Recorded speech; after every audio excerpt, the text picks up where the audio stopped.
بسم الله الرحمن الرحيم. هل أتاك حديث الغاشية؟ وجوه يومئذ خاشعة عاملة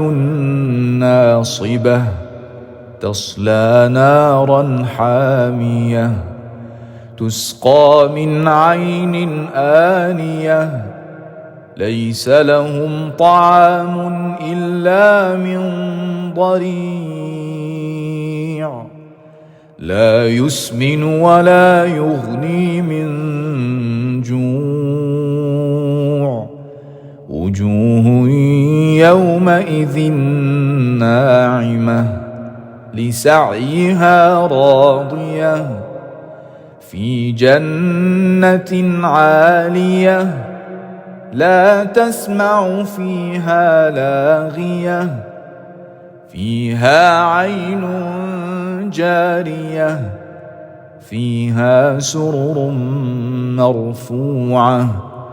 وأكواب موضوعة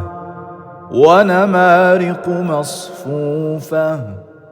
وزرابي مبثوثة أفلا ينظرون إلى الإبل كيف خلقت وإلى السماء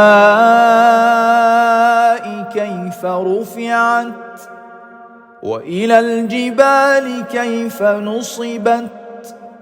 وإلى الأرض كيف سطحت فذكر إنما أنت مذكر لست عليهم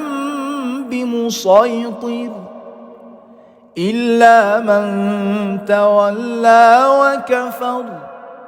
فيعذبه الله العذاب الأكبر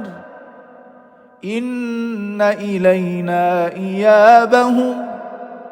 ثم إن علينا حسابهم